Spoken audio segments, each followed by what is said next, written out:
In the interest of time, let's kick off. The rest can join through the meeting. Once again, good afternoon to our investor community. We appreciate you making the time to engage with us this afternoon. We have members of our balance sheet management team this afternoon presenting on a very topical information this afternoon, which relates to the South African resolution regime, as well as resolution planning, and specifically as it relates to the introduction of Flac instruments. The balance sheet management team is headed by Paul Bowes, who is the executive head, and also will be presenting to you this afternoon. Paul is also joined by Tsepo, who is the executive head for strategic capital management. We have Michelle Fredericks, the head of recovery and resolution, as well as Azar Musa, who's the head of funding and VBM. So in total, a very big team from balance sheet management here at your disposal to ask any questions that you may have. With that being said, please, we'd like to keep the session as interactive as possible. Please do either type your questions in the chat box or by show of hands, and we'll answer as we go along. It is quite a lengthy presentation that we have to share. We'll try and get through to it as quickly as we can to make sure that we get to answer all the questions. We've also requested that you to record the meeting, and that really is only for note-taking purposes. Please do advise if there's any objection to recording. If not, and I see no show of hands, I'm going to hand over to Paul Bowes, who will start the presentation. Thank you so much. Thanks, Ronelle, and good afternoon to everybody. We're just putting the presentation up on screen. So yeah, as indicated by Ronelle, we live, breathe and think about recovery and resolution on an everyday basis. So we thought maybe it's quite useful to share some of our thoughts re recovery and resolution. And I'm quite happy to keep it interactive. So if you've got any questions, please feel free to jump in or post the questions. You're going to find that we're going to cover pretty much everything, I hope, as we go through the slides. But yeah, please do give us just raise your hand or post it in the chat, and we'll cover it as we go. If we go to the next slide, Michelle. So in terms of the actual agenda for today, so we thought, well, let's give you a bit of an introduction to South Africa's resolution journey. We'll then have a look at the 10 key components which make up the South African resolution framework. And by the time we've actually covered those off, you'll have a good feeling as to what the resolution regime is about.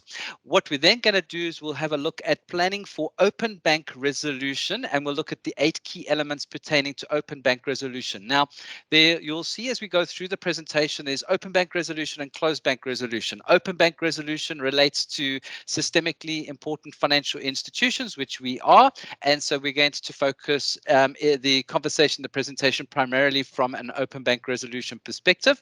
And then finally, what we're going to do is we're going to give you a bit of a sense of how we stack up in terms of international benchmark and where we are. So that's kind of the agenda that we've put forward for today. If we go to the next slide, I guess, what we wanted to do here is to say, well, why resolution? And the reason for why resolution, and to understand why we have resolution, we felt that it's important to step back into the past. So resolution and the need for resolution planning was really born out of the global financial crisis. We're all quite familiar with the global financial crisis of 2007, 2008. We all know that it started with rising interest rate, higher oil prices, defaults in terms of the US mortgage subprime mortgages. We know that a lot of off-balance sheet vehicles were holding those assets. We know that there was a market crisis in those particular instruments. We know that then moved through into a solvency crisis in those off-balance sheet structures. And what was basically a financial market crisis then started to move through to the real economy. It started to move through to the credit side of the balance sheet. It started to impact banks. But really on the right-hand side, if you think about it, the end of the day, all of what you see on the left culminated in losses and write-downs. It resulted in credit, solvency, and liquidity crisis. And what it required was very significant capital injections from governments. It required asset buyback programs, such as we had TARP in the US, but there were similar programs in Euro, Japan, Australia, and the likes. We had debt guarantees being issued. And really, when you think about capital injections, the Triple Asset Relief Program, debt guarantees, they all basically amount to bailouts. So the question is why did we have to have bailouts? And really the answer lies in the challenge we had around the creditor hierarchy. So the previous creditor hierarchy prescribed and assigned losses only when an entity became a gone concern, not while an entity was a going concern. So before 2007, 2008, banks had issued preference shares, AT1, Tier 2. We all knew where they sat in the creditor hierarchy. The reality was that they only would bear losses in a gone concern insolvency situation. And the problem is that many of these very large banks were so intertwined in the financial system in terms of their function, in terms of payment system, settlement and clearing, safe custody, that in fact the failure of these very large banks would have actually not only served to increase the level of contagion risk, but would actually have almost brought about a sort of a collapse of the banking system had they been allowed to fail. And so because these entities couldn't go to gone concern status, and because they couldn't go to gone concern status and they had to remain in going concern, these loss absorbing instruments could not wear the losses. And as a result of that, there was no choice but for the government and taxpayers to step in and bail out the banking system. So that is basically the root cause as to why resolution came to be. If we go to the next slide, please, Michelle. So just to give you a bit of an idea, on the left-hand side, we've given you a bit of a reminder in terms of all of the entities which are either nationalized, part nationalized, or required very substantial bailout. So the bailout in 2007, 2008 really was very, very significant. And so the fundamental objectives of resolution is to mitigate against bailouts. In other words, you want to limit the need for government and taxpayers to have to step in and support the financial system. The second thing you want to do is you want to pre-position for bail-in. So what you want to do is you want to increase the level of resolvability within a financial institution so that you can assign the losses to its shareholders and its creditors. And then finally, you want to do this while ensuring that you maintain financial markets stability. So that's where it came from, if we look back in the past, and those are the objectives of resolution planning. If we go to the next slide, please, Michelle. So really what we summarized on here, and just going back to some of the challenges of the global financial crisis. So we know we started with a subprime mortgage issue in 2007, 2008. We know that transitioned into a credit crunch.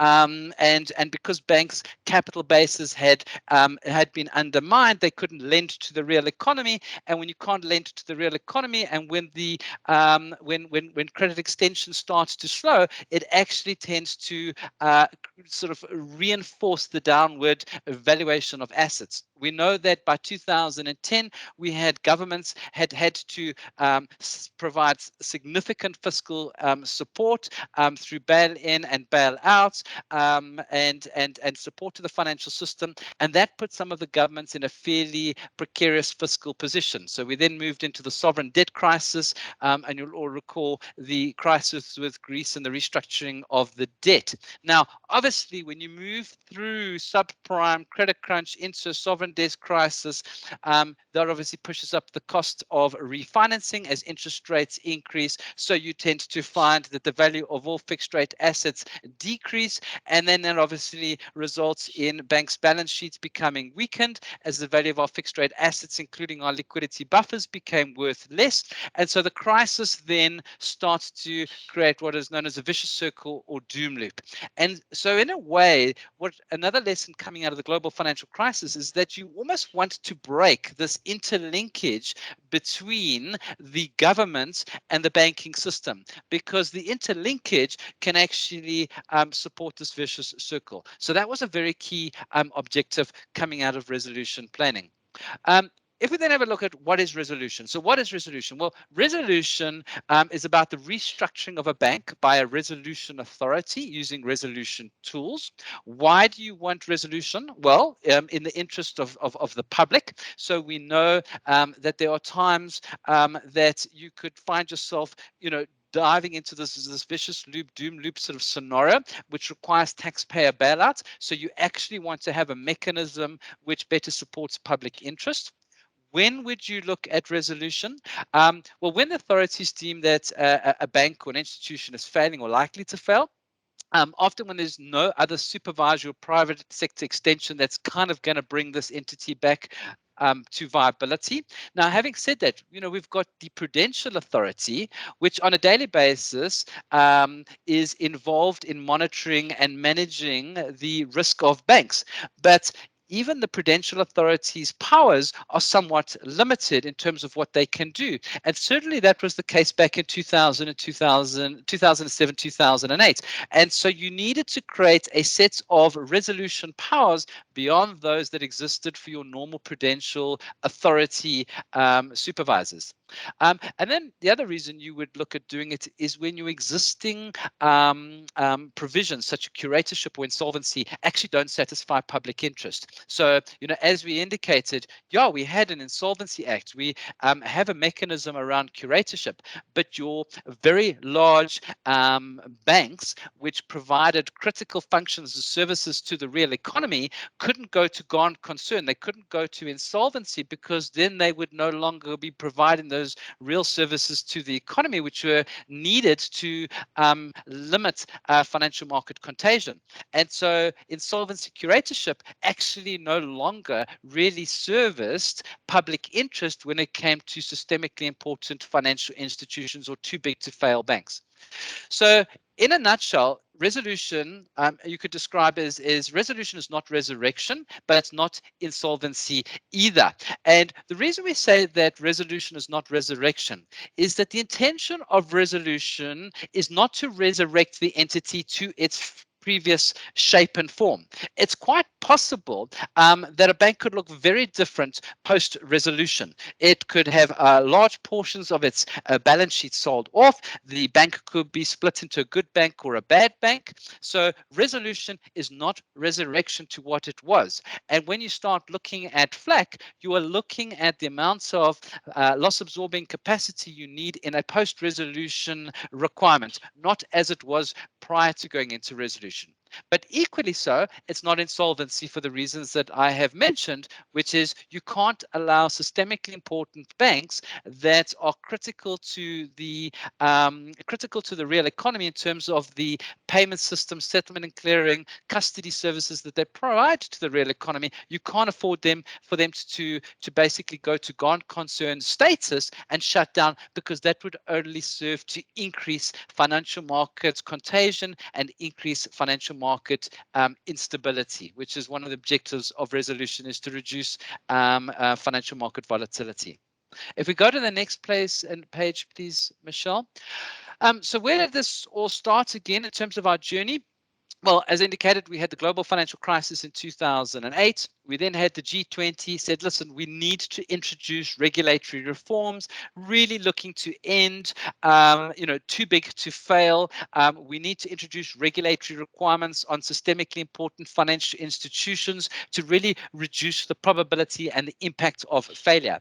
And in a way, I always see that block as Basel III. So, we know that from 2009, we started getting consultation papers from Basel, and then really, all the way through to almost 2015, we've continued to, and even today, we continue to get Basel III regulatory reform papers. But Basel III really was born out of that first block on the left-hand side. More or less at the same time, we then had the FSB was tasked to develop international standards to look at how to resolve a systemically important financial institution, how to maintain financial stability, how to minimize the real economic impact, and how to end reliance on government bailout with taxpayer money. So you've got then this FSB camp. And FSB, in a way, came up with the point of resolution. Basel III on the left-hand side and the block I previously referred to really came up with point of non-viability. So now we've got two different sort of frameworks, a point of non-viability and then FSB point of resolution, and that will become a little bit more important as we go through this presentation. In 2011, FSB basically published a document called the Key Attributes for Effective Resolution, and this was adopted by the G20 in 2015. This document then was used by National Treasury and SARB. You will recall they published a document called Strengthening South Africa's Resolution Framework, and that came out in 2015. A lot of that content was then used on the bottom left to effectively create the Financial Sector Laws Amendment Bill. Now, the Financial Sector Laws Amendment Bill basically contained numerous amendments to the Financial Sector Regulation Act, and really what it sought to do was to create provisions for the orderly resolution of designated institutions. It looked at the creation of deposit insurance, and then it looked at the amendment of numerous acts effectively required to give effect to resolution framework. Now, some of the acts are, there's the Insolvency Act, there's the Companies Act, there is the Financial Sector Regulation Act, there's the Financial Markets Act, there's the Banks Act, there's the Insurance Act. So many acts are going to need to be amended and refined on the basis of the Financial Sector Laws Amendment Bill in order to give effect to the resolution regime. But fundamentally, the FSB creates the establishment of a resolution authority, and what it does is it gives it the powers to fulfill its role and responsibility for planning and managing for orderly resolution. So that's the Financial Sector Laws Amendment Bill, and that's how it was created. In 2019, the National Treasury and SARB released a document called Ending Too Big to Fail, South Africa's Approach to Resolution. And the way I always see this is I see this as a blueprint articulation of how the resolution authority intends to perform its function as a resolution authority. It looks at what requirements it's going to impose on designated institutions. It also looks at the strategies and the preemptive measures it's going to put in place in order to fulfill its role as a resolution authority. If we go to the next slide, please, Michelle. Right, so since 2020, we've actually received a tsunami of discussion papers. So, there's a lot of work going on behind the scenes in terms of the To-Be Resolution Authority, in terms of what they were doing. One of the first papers they released was looking at our group structure and our reporting requirements. And so we'll show you a little bit later on. But, when you look at the whole group structure, when you look at a financial group, when you look at a financial conglomerate, what you want to understand is all of the different entities within that financial group, and you want to understand intergroup contagion risks, and then you want to manage those intergroup contagion risks. So that was one of the first papers that they released, wanting to have a look at how we going to manage sort of intergroup contagion risk. The second paper they released in April 2021 was a discussion paper around funding and resolution. So you've heard me talk about the fact that, as a financial institution, as a bank, we provide critical functions to the real economy in the form of payment systems, settlement and custody, market making, etc. And so what they want to know is how are you going to fund the ongoing delivery of those critical functions whilst in resolution? Because as long as we can continue to perform those real economy functions, we obviously contribute to reducing the amounts of contagion to the financial markets. The next paper was the proposed principles in terms of Flac instruments. And again, we're going to go into that in a bit more detail. So that was released in May 2021. They then produced a paper called Proposed Valuation Requirements for Resolution Planning. And really what this requires us to do is to almost value all of our assets and liabilities in a real-time basis, so that over a weekend, if you found yourself in trouble, you could quantify the amounts of bail-in capital that would be required to bail in and recapitalize the bank on a Monday morning. So, we're going to have to build valuation models. We're going to have them independently verified. We're going to have third-party independent valuers actually review these models on the basis that we are pre-positioned and prepared to produce information in a very agile way to be able to recapitalize the bank literally over a weekend. That's the sort of the goal. The next paper they produced was something called Stays on Early Termination Rights and Resolution Monitoring on Contracts. So now, as show you just now, the resolution regime has given rise to a statutory regime, and statutory regimes trump contractual or regulatory regimes.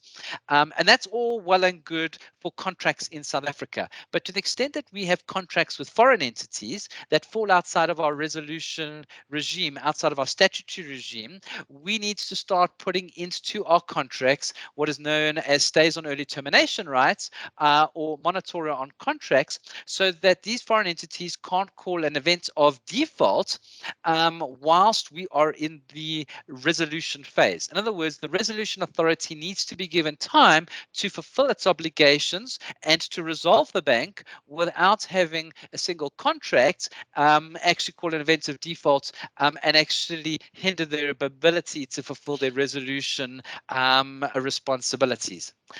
And then the next and the last paper that we received was proposed arrangements to support operational continuity in resolution. So again, coming back to how we're going to continue providing those critical functions and services to the real economy in a time of resolution.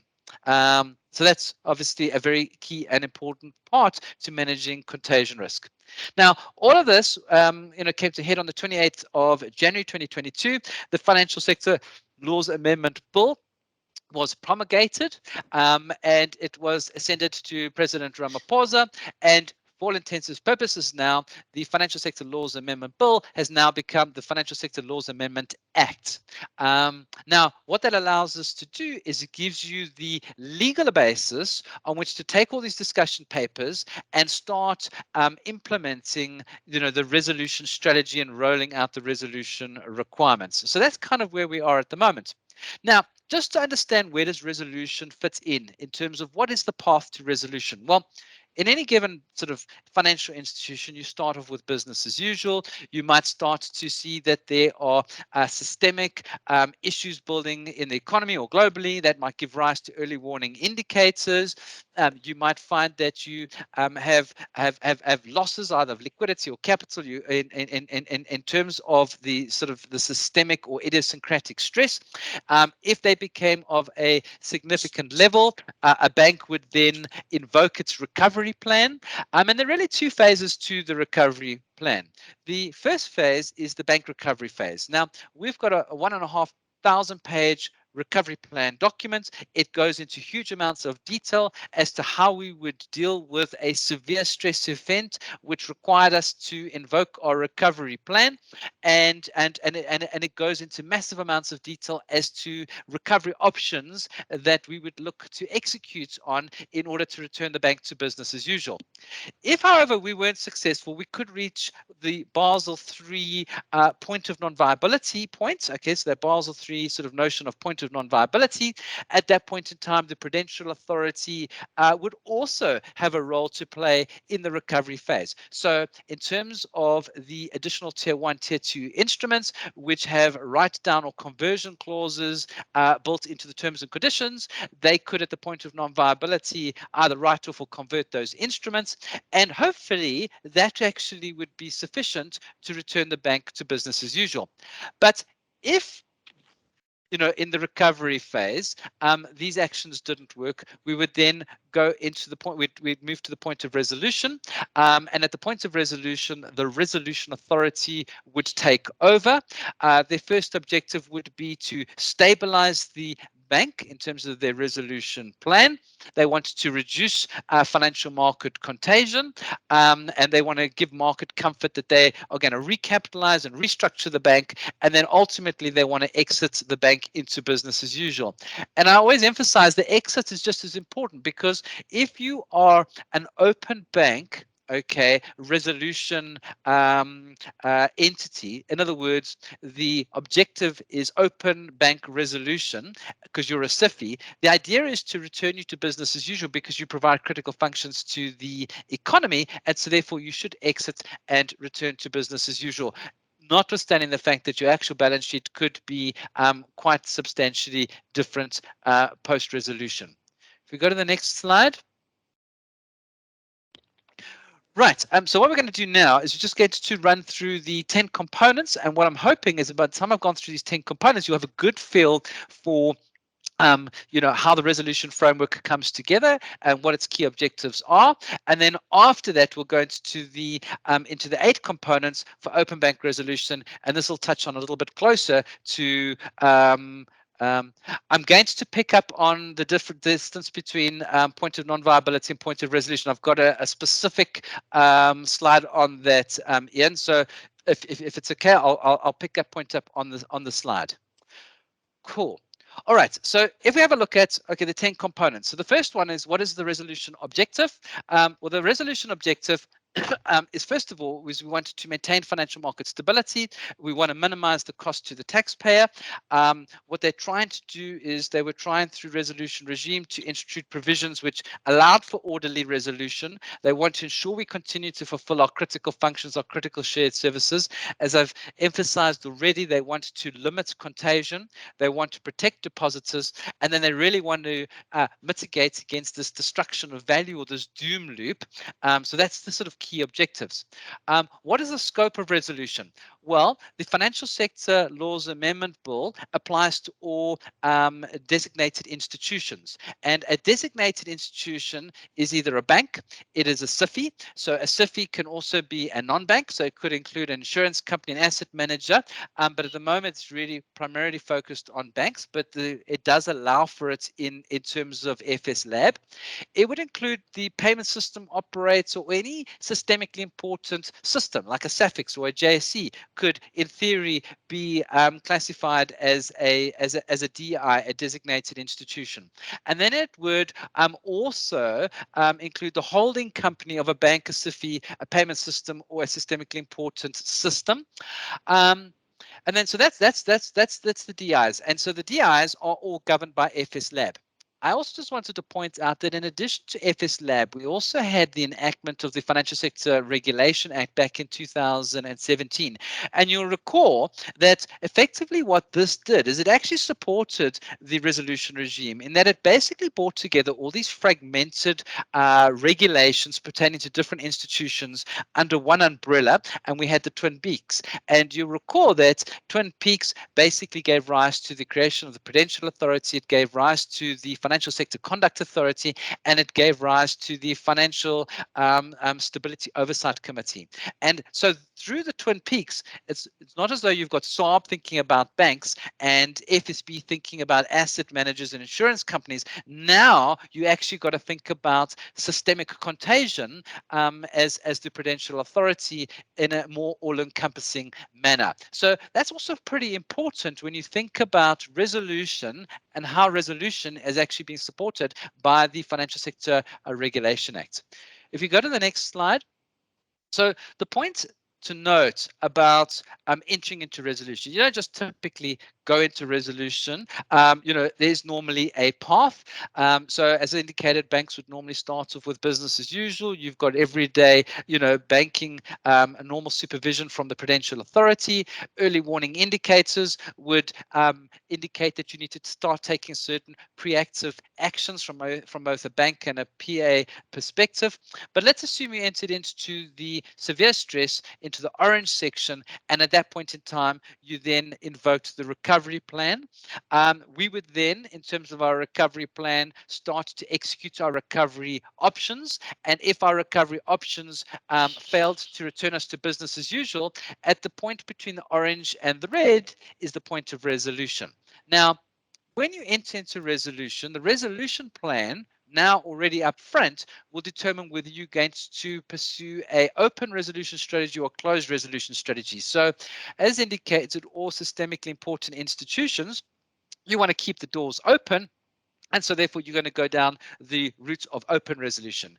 For less systemically important institution, you'll go down closed resolution. And here you're probably going to look at how do you wind the bank down in an orderly manner in order to try and extract as much value out for your depositors.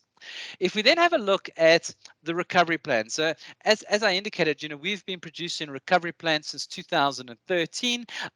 So our recovery plans are pretty advanced and matured at this point in time. It's a 1,500 page document, but recovery plans and resolution plans are very interrelated. So if you have a look at a recovery plan and a resolution plan, fundamentally what they want us to do is they want us to look at how we would measure, model, and quantify how much capital liquidity we'd need in a stress event. They also want us to preemptively formulate the actions that we would take in response to a severe stress event. So you can imagine how our recovery plans and the to be created resolution plans actually really dovetail into one another and support one another in terms of creating the best outcome for the financial system. Now, in terms of the FS Lab, it defines the point of resolution as the point where a designated institution is or will probably be unable to meet its obligations, and that it is necessary to trigger resolution to protect or maintain financial market stability. Now, in the way I've sort of depicted this on the top of the slide, you would think, well, point of resolution is always going to come after you have fully exhausted all your recovery options. And the reality is that FS Lab is a little bit vague as to when the point of resolution is likely to be, and they've purposefully kept it that way for the simple reason that it's quite possible. Let's say that in a world of social media, you have a reputational event, your institution's reputation is tarred, and everybody decides to sanction you by removing their deposits. And so you are perfectly solvent, and yet you are illiquid. In that particular instance, you could find that it moves so fast that you would have to invoke the resolution point actually almost in the yellow, and so it wouldn't be at the point between the orange and the red. And so they recognize that it's quite difficult to anticipate what would necessitate the invocation of the resolution plan, and so therefore they have to keep it relatively open in terms of when they would invoke the resolution plan. Now, if the resolution authority felt that a bank needed to be put into resolution, they would approach the Minister of Finance, and then the Minister of Finance would actually allow the resolution process to be invoked. So just to sort of note that. If we go to the next slide, what's quite important is you'll see that through the Financial Sector Laws Amendment Bill, through the Financial Sector Regulation Act, it's kind of separated the functions between the PA, the Financial Sector Conduct Authority, and the RA. And it's quite important that they operate in a very coordinated manner. There's a great case study, if you go back to Northern Rock in 2007, 2008, where the Bank of England and the then FSA literally did not operate in a coordinated fashion, and they actually did Northern Rock very few favors in terms of the way they managed that. They could have handled it in a far better way. And so what's absolutely imperative is that you want to know that the Prudential Authority, the Resolution Authority, and the Financial Sector Conduct Authority are going to operate in a very coordinated fashion to deal with the crisis in the best way for the financial system. So they, one of the things they're going to do is going to have memorandum of understanding. They will collectively take responsibility for looking at, resolvability assessments, resolution planning, and determining sort of, the criteria that is imposed upon a designated institution. In terms of resolution planning, so the resolution FS Lab basically gives the RA resolution powers. It allows it to plan and prepare for resolution, and it gives it extensive powers during resolution. Some of the planning powers that they have is they have the right to gain in-depth information from us. They can do feasibility and resolution assessments. They can put in place strategies and plans. They could look at is there sufficient capacity to execute on these plans. They're going to conduct resolvability assessments. They're going to want to remove all barriers to resolvability. And so in a sense, you could say that resolution planning aims to make the institution as resolvable as possible by, for example, preemptively putting in place recapitalization capacity, making sure that there is the availability of resolution related information. So I spoke about the fact we need to be able to produce information where you can make decisions in an agile fashion over the weekend, put in place processes which ensure that we will continue to provide our critical functions and services to the real economy, that we can continue to access financial market infrastructure. So, those are some of the things that they will do through resolution planning. If we go to the next slide.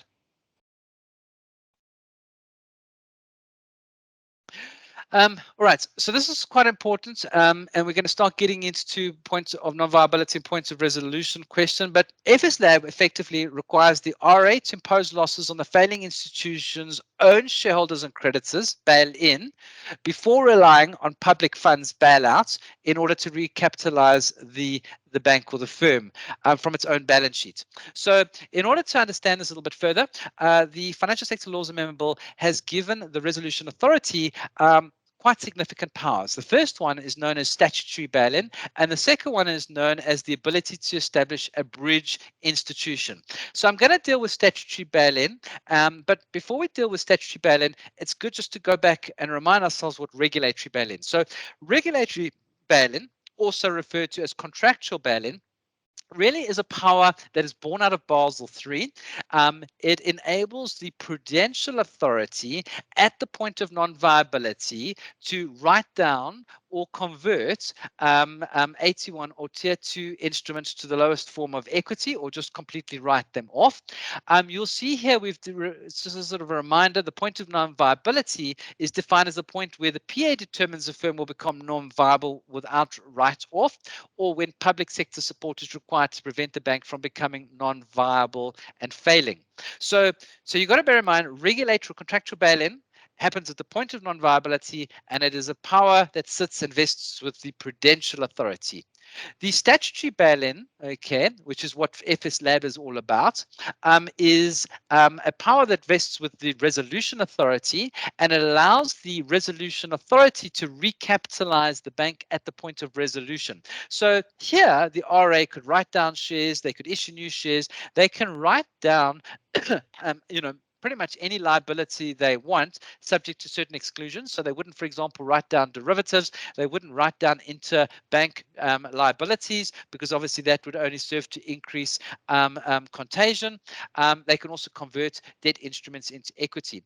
And you've got to remember that statutory powers trump regulatory bail-in or contractual powers. So in other words, statutory bail-in powers are supersede the regulatory or the contractual terms and conditions of contracts. Now, what you've got is you've now got this regulatory bail-in, which is a Basel III, and you've got your statutory bail-in, which is this FSB point of resolution notion. And so you've got two frameworks, and that obviously creates a bit of confusion. And so what they wrote into the Financial Sector Laws Amendment Bill is that the prudential authority has to obtain the concurrence of the resolution authority before taking any regulatory bail-in action. So that's absolutely important. And I think, and as we'll get onto the next slide in a moment, the reason that they do this is that they recognize that for a systemically important financial institution, the distance between point of non-viability and the point of resolution is basically like zero for a systemically important institution. And I'll explain why in a moment. But before we do that, I just want to dig in a little bit deeper into regulatory versus statutory bail-in. just to recap, regulatory bail-in, as you can see there, the power sits with the PA. It can occur outside of resolution at the earlier of the point of non-viability, or when you get to 5.875% of set 1. It can only be applied to AT1 and Tier 2. So the PA has no ability to bail in Flac, only limited to AT1 and Tier 2. They can write down or convert these instruments, and in theory, they can actually write them down or convert them before set 1 has been completely wiped out. So in theory, if you got to 5.85 of set 1, they could write off AT1 instruments without set 1 actually having fully absorbed losses. And as a result of this, you could argue that regulatory bail-in doesn't actually follow the statutory hierarchy as you would envisage in insolvency. So it allows losses to be imposed on creditors as per the contractual terms and conditions of the contracts. Statutory bail-in, on the other hand, really applies to an institution in resolution. It goes beyond the write-off or conversion of AT1 Tier 2 and goes all the way to Flac instruments, so non-regulatory debt instruments which have been identified for bail-in.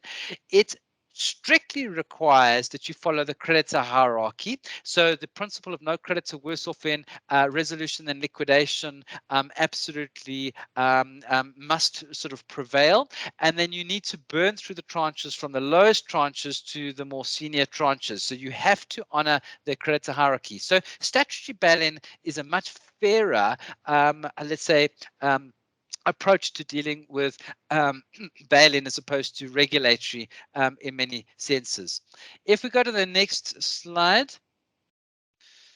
So what we're saying here is that we're saying that regulatory bail-in outside of resolution, in other words, at the point of non-viability, is very unlikely to be a successful recovery option for a systemically important bank. And one of the fundamental reasons for this is that when you think about regulatory bail-in, let's say I go and I write off my AT1 and I write off my Tier 2, or I convert my AT1 and my Tier 2 into the lowest form of equity, so common equity Tier 1. Okay, well, that's great. I've now met my set 1 regulatory requirement, but my total capital adequacy requirement extends beyond set 1 to a Tier 1 and total capital adequacy ratio. So it's quite conceivable that whilst I've moved the chairs around on the Titanic and I've created more set 1, I now have a deficit in form of AT1 and Tier 2. And so I actually really haven't solved the problem in terms of ensuring regulatory capital compliance. And so that's the fundamental problem with regulatory bail-in or contractual bail-in at the point of non-viability, is it doesn't create any more capital. It just simply turns one form of capital into the most subordinated form of capital, but it doesn't ensure regulatory compliance. The other major problem is that when you start writing off AT1 or Tier 2, you can be absolutely assured of the fact that even if there is an idiosyncratic stress in Bank X, it is going to impact the overall financial markets, and Bank Y and Z are equally going to be impacted with a loss of confidence. Financial markets are going to freeze. And the problem is with having two frameworks, being the point of non-viability and point of resolution, it actually just confuses investors. And so given the fact that regulatory bail-in doesn't recapitalize the bank at the Tier 2 and Tier 81 and Tier 2 level, and therefore may not actually solve the problem, given the fact that it actually is going to create significant financial market contagion and significant systemic challenges, the reality is that for a systemically important bank, and the RA and the PA have said this, is that fundamentally you think that the point of non-viability and point of resolution are likely to be the same point and not two separate or distinct points in reality. And the only reason we've got these two notions, it goes back to that first slide where I showed after the global financial crisis, we had G20 said, listen, Basel, why don't you go and have a look at how do we ensure bail-in in a going concern status. And then shortly after that, they then went to the FSB, and that's where the point of resolution came along. And in actual fact, it would have been quite helpful had Basel actually never introduced the notion of point of non-viability, and we only had the point of resolution in many respects. So that's a complexity that exists, and the PA will tell you that there's a point of non-viability because it exists in Basel 3, and the RA will tell you there's a point of resolution because that's really what's come out of the FSB. But in reality, there is recognition by the RA and the PA that for a systemically important bank, they're actually going to be one and the same thing. Because if you're undercapitalized, you guaranteed that you're going to have a liquidity issue. You're going to have deposits leaving you very, very quickly. And so therefore, the distance between them is infinitely small. So that's a key point. I'm going to deal with questions as we go after we've gone through the presentation, if that's okay. Let's just go to the next slide, please, Michelle. Once you've entered resolution, as I already indicated, all right, just waiting for the next slide. As indicated, if you are a SIFI, you're going to go open resolution, keep the doors open. This is about FLAC and using the statutory bail-in powers versus closed resolution, which is applicable for non-SIFIs. Here, you might write off your 81 Tier 2. You hope that you kind of breathe life back into this non-SIFI. If not, you're going to wind it down. It's about closing the doors effectively. And really what you want to do is you want to extract as much value out of the assets through the curatorship process in order to give much money as you can back to your depositors.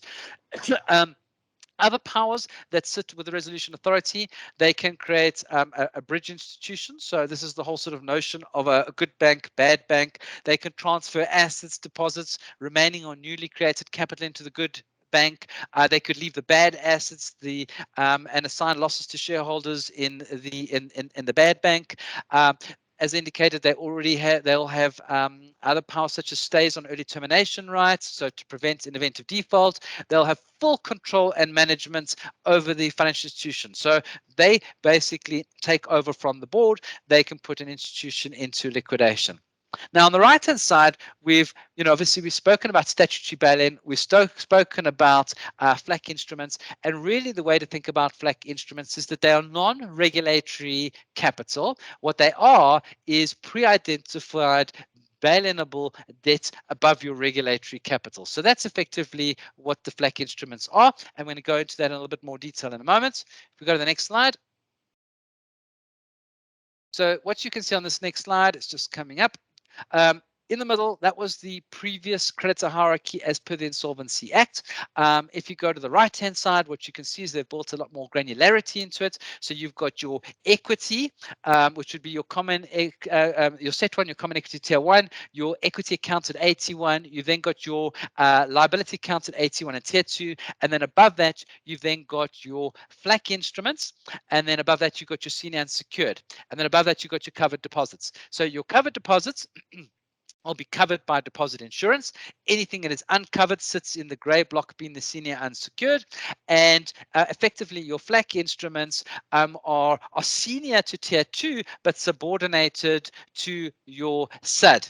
Now, at a GSIB level, the total loss absorbing capacity, which is the first 3 tranches on the bottom right-hand side, is being calibrated at 18% of RWAs before your capital conservation buffer. If you add on your capital conservation buffer, a GSIB needs to hold total loss absorbing capacity in the order of around 20.5% of RWAs. So that kind of gives you a bit of a feel for where the GSIBs are operating. And then on the left-hand side, there are 2 very fundamental rules that have been built into Financial Sector Laws Amendment Bill. The first one is that equity accounted is your preference shares, and your liability accounted would be your perpetual debt instruments. It's fundamentally the difference. And we've obviously redeemed our equity accounted preference shares. In terms of the no creditor worse off, so as indicated, it says that you cannot be worse off in resolution than you would have been in liquidation, and that's very important, because what it means is you've got to burn through all of your common equity tier 1. You've got to burn through your tier 2, AT1 before you can go to tier 2, and you've got to burn through your tier 2 before you can go to Flac. So you've got to honor the creditor hierarchy from the most subordinated tranche to the most senior tranche, and that's absolutely essential. I also think another reason that if the Prudential Authority and the Resolution Authority were standing together and saying, well, we're at the point of non-viability, do we allow them to be two separate points? The reality is that for a systemically important bank, you're probably going to have to put into resolution. It would be very it would not be very beneficial to write off a whole bunch of AT1 and tier 2 in the during the recovery phase at the point of non-viability, and allow set 1 to absorb to be protected effectively by AT1 and tier 2, only to have to go into resolution a week later.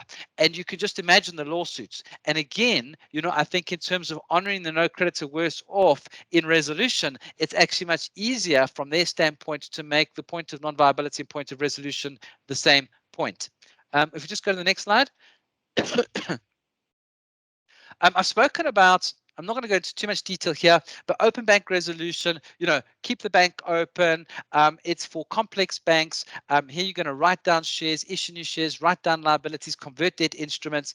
And then on closed resolution for, your non-SIFIs, it's all about less complex institutions. It's about winding it down. It's about extracting as much value as you can out of the asset side to repay the liability side. So it's more around curatorship. So that's that slide. If we go to the next slide.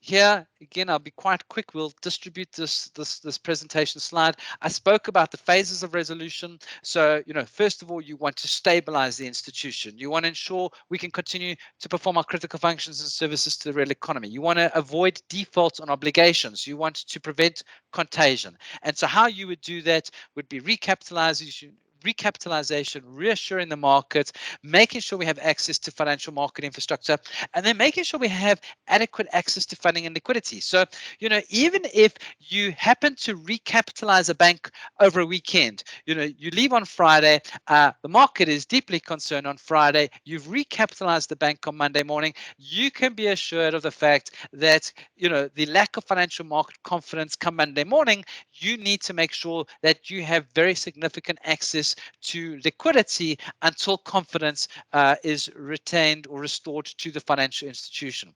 Once you stabilize the institution, then you want to have a look at effectively sort of restructuring it and restoring the entity to viability and returning it to business as usual. And then in terms of managing resolution, the resolution authority would also appoint a resolution controller, and they will help them in the day-to-day execution of the resolution strategy. So that's kind of the 10 fundamental building blocks of the resolution regime. If we now step into the 8 components, really sort of more specifically relating to SIFIs and open bank resolution, I just want to touch on those briefly. Right, we're just waiting for slides. So what I indicated here is already one of the, sort of the key things when you look at a financial group or financial conglomerate is to recognize that within a financial conglomerate there could be payment systems, there could be asset management businesses, there could be banks or insurers, there could be market infrastructure, there could be various components within that financial conglomerate or that financial group that are important to retain in order to ensure that a banking entity can continue to service the real economy. And so one of the first things we have to do is we have to start looking at our shareholders.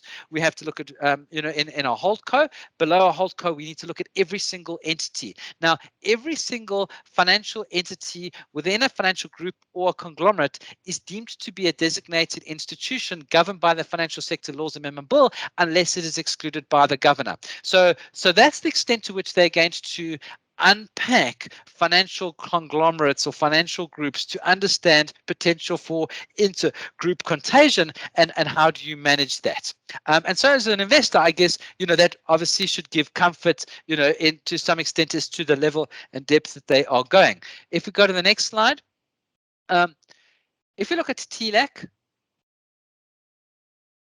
so what you're going to see here is TLAC fundamentally is your total loss absorbing capacity. Sorry, and if you look in the green section there, your total loss absorbing capacity fundamentally is made up of your regulatory capital, okay, being your Set 1, AT1, and Tier 2, as well as your bail-inable debt instruments, such as your Flac, that is non-regulatory capital.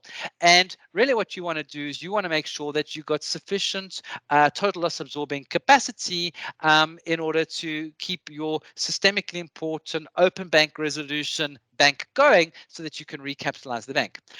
What they've indicated in terms of Flac is that they would require Flac to be held at the holding company, so not at the operational entity. It's just much easier to downstream capital from the top down, and you can downstream it to anywhere within the organization. And also what you can do is you can bail in at the holding company without necessarily impacting the operating company to the same extent. So, they've indicated a preference to have Flac issued out of holdco as opposed to opco.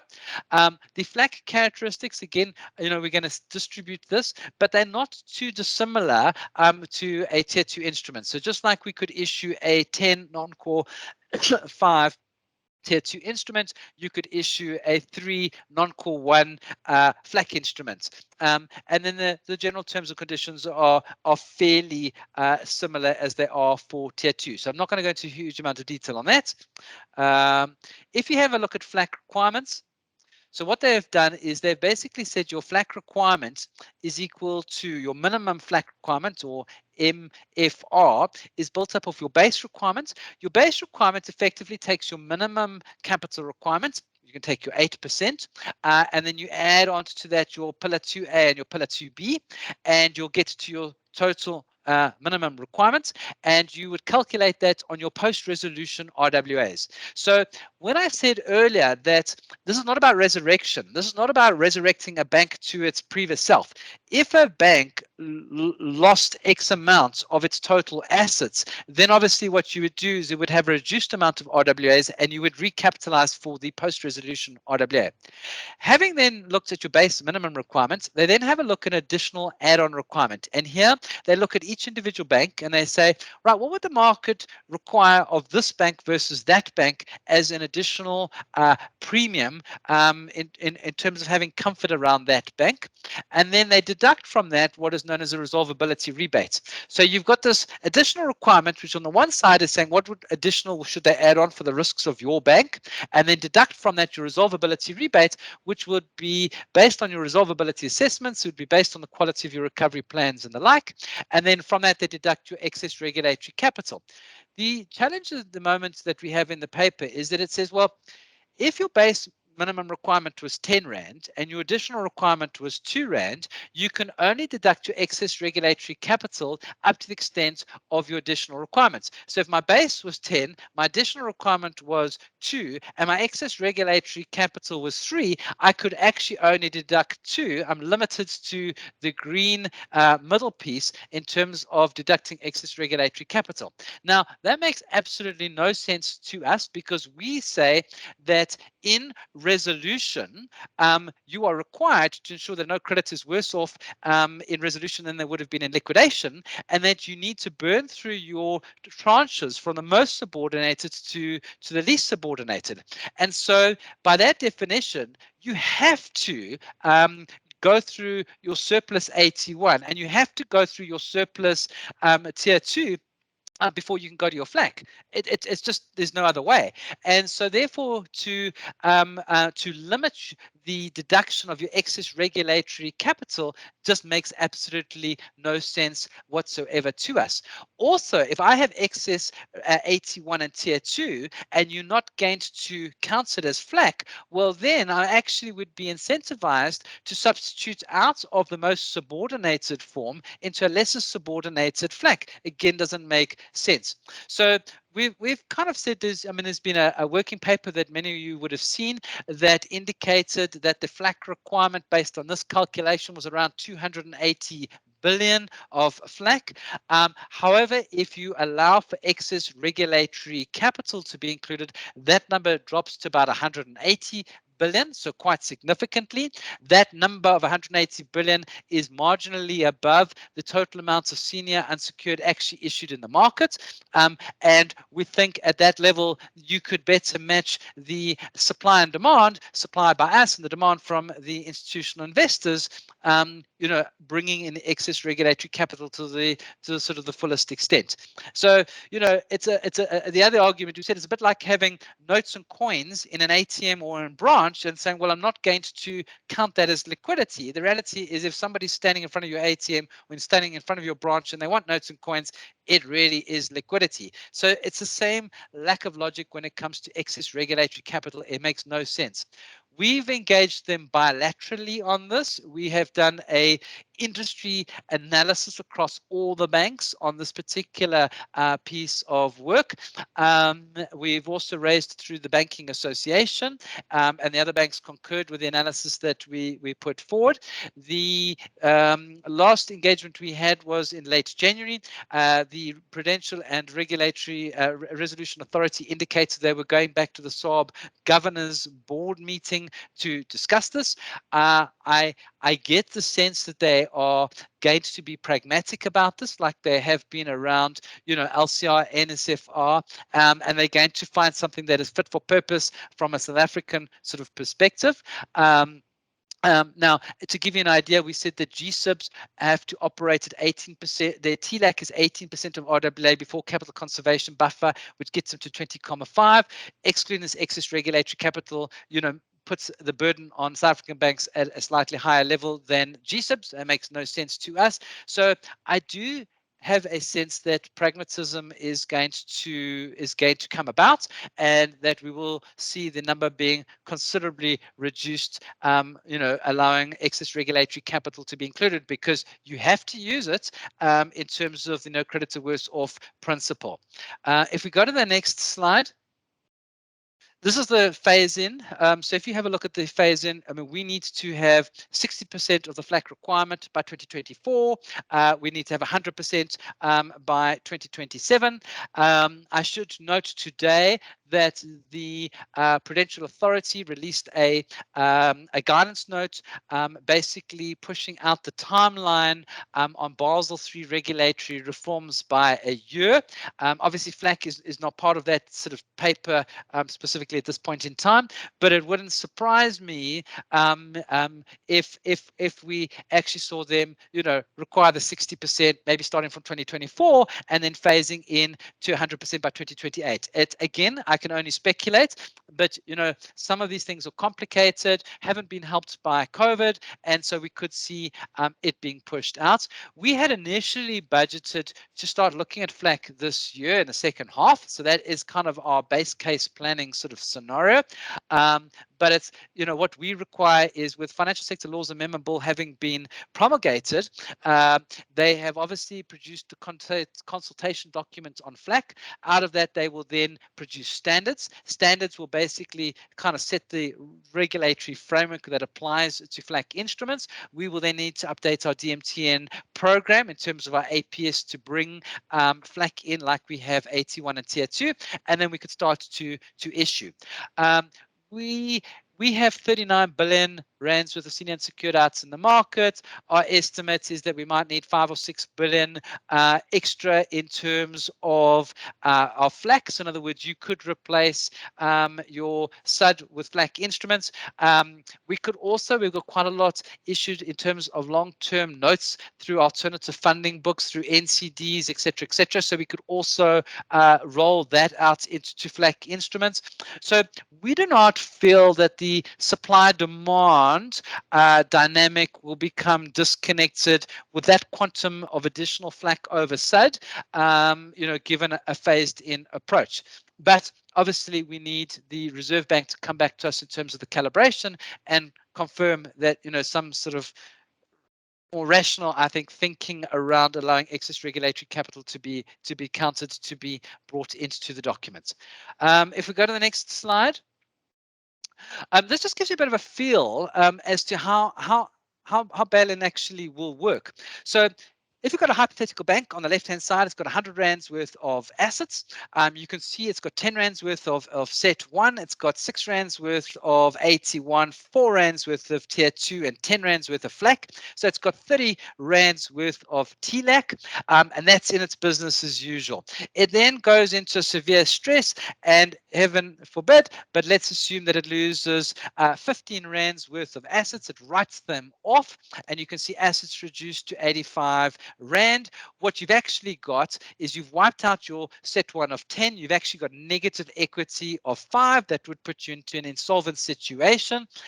So what would actually then happen is you would then start to replenish your set 1 first. So in the third block, you can see, well, we've gone from -5 to 0 by dropping a portion of AT1. So your AT1 in the second block was 6. In the third block, it's 1. And so what you do, the way I always liken it to, is a bit like a Tetris. It's the Tetris game.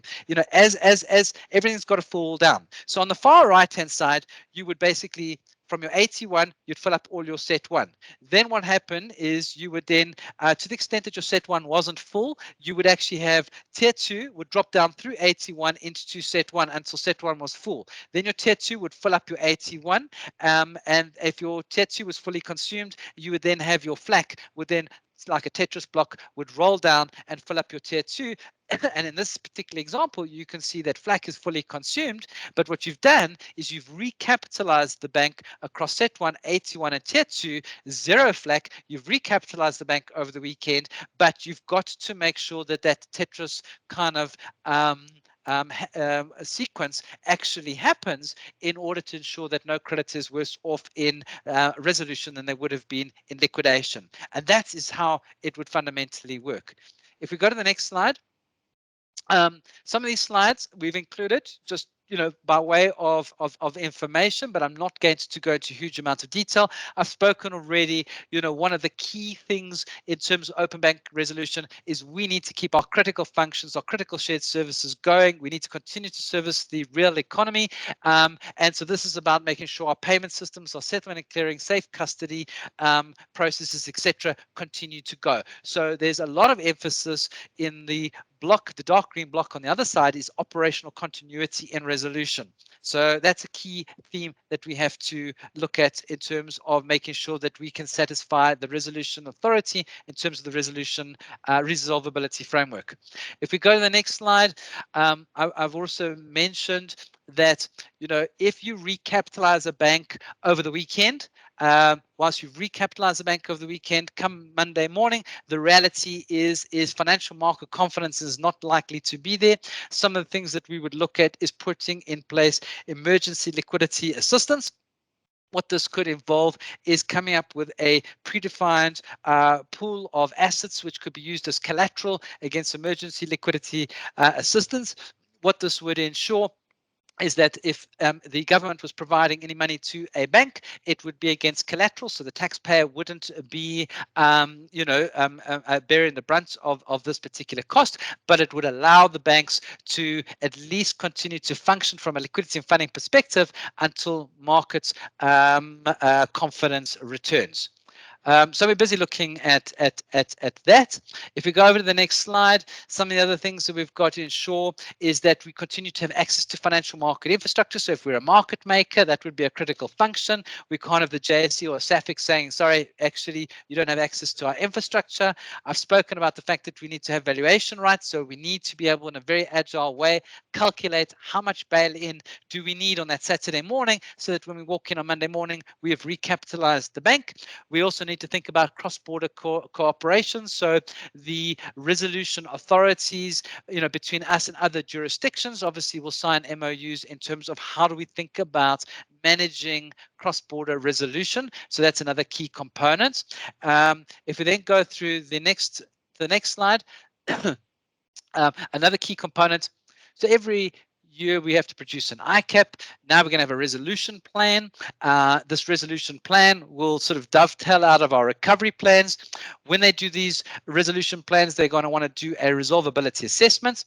And so we suspect that it'll probably follow a similar format to the Bank of England. So the way the Bank of England thinks about it is says, right, okay, well, how much total loss absorbing capacity do you have? Do you have the ability to value your balance sheet on the fly in an agile way and recapitalize your bank at the end of the weekend? What funding do you have in order to continue to meet your obligations and ensure that your critical functions, critical shared services can continue to be provided to the real economy? They're going to want to look at continuity. So do we and have we ensured that there are no financial contracts that would bring us into early default? So stays on early termination rights is important. How do you ensure operational continuity in resolution? Because you're a systemically important bank, you've got to continue to provide services to the real economy. You need to ensure that you have access to the financial market infrastructure. And in terms of your recovery plan, how easy is it to restructure you as a bank? So how in depth have you thought about restructuring in order to ensure resolvability? And then they're going to want to have a look at our management or governance and communication and how are we pre-positioned to deal with such a crisis in order to maintain financial markets confidence. Right, we're almost there in terms of slides. If we go to the next slide, this slide is essentially was produced by the FSB back in September. I haven't seen a more up-to-date slide than this, but if you look on the right-hand side, what it does is it shows readiness for resolution. So when you look at readiness for resolution, we've got as the dotted red block on the right-hand side in September, we had a lot of red blocks. However, post the promulgation of the Financial Sector Laws Amendment Bill on the 28th of January, a lot of those blocks actually have gone green. And so we're pretty much in line with other GSIB countries.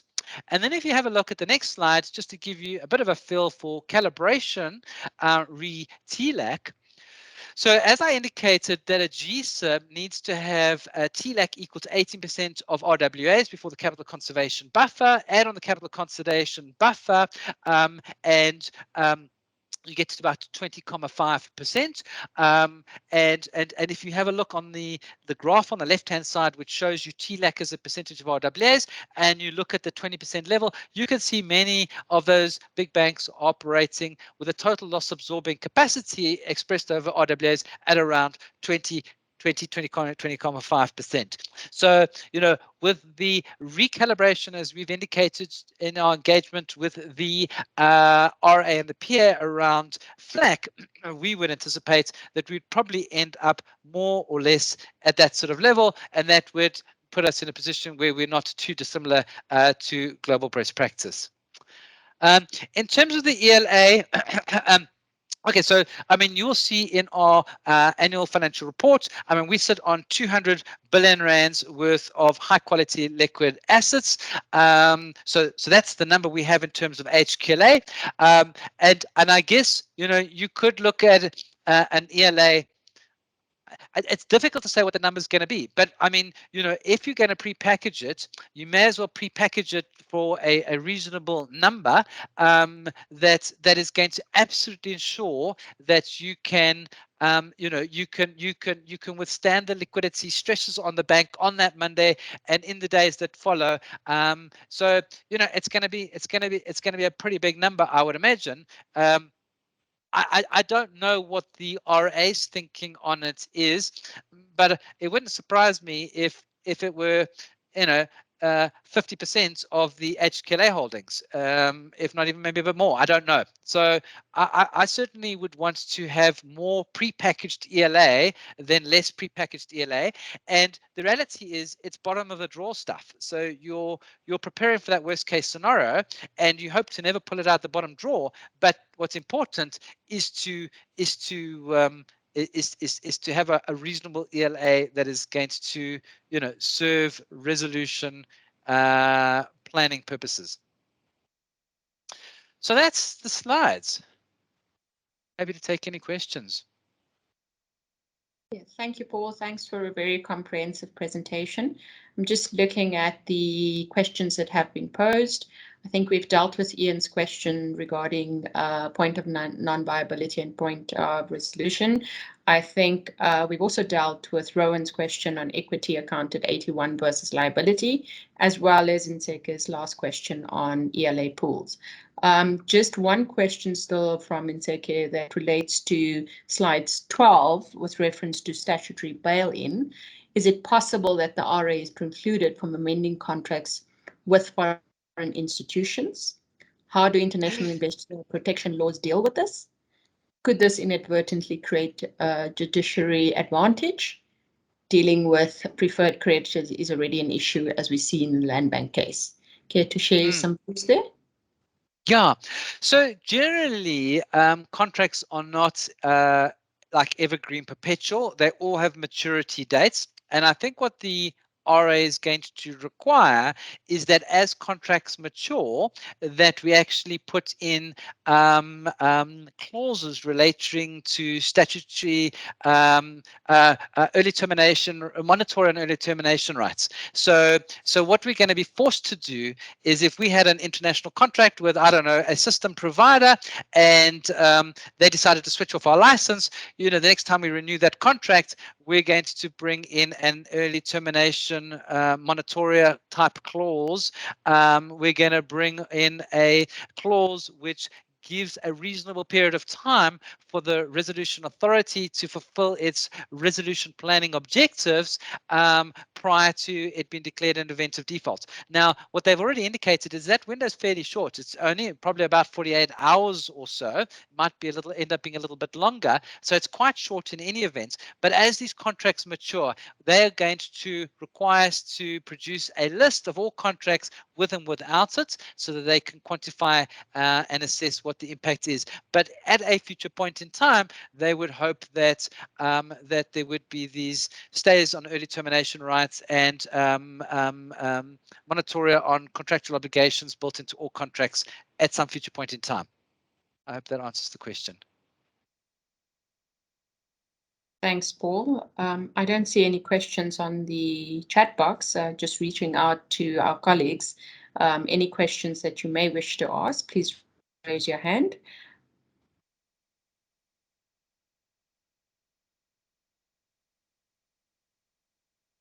Okay, I guess in the interest of in no further questions, we'd like to thank you for your time this afternoon. We hope that you found it informative. If there are any follow-ups, please do reach out to the Nedbank team. We're happy to have a follow-on discussion with anyone that may have any questions. And we have provided a copy of the presentation already. We would look to provide a copy of the recording for those that may be interested. And on that note, I'll hand over to Paul just as a thanks as well, but we appreciate your time. Absolutely. Thanks, Ronelle. And, we've done this because we wanted to engage with our investor community. If you've got any questions that you want to ask, bilaterally, just feel free to reach out. More than happy to engage. So anytime, just give us a buzz and we will help you out where we can. That's it. Thanks, Ronelle. Thank you. Thank you all, and have a great afternoon further. Thank you. Take care. Cheerio. Cheers.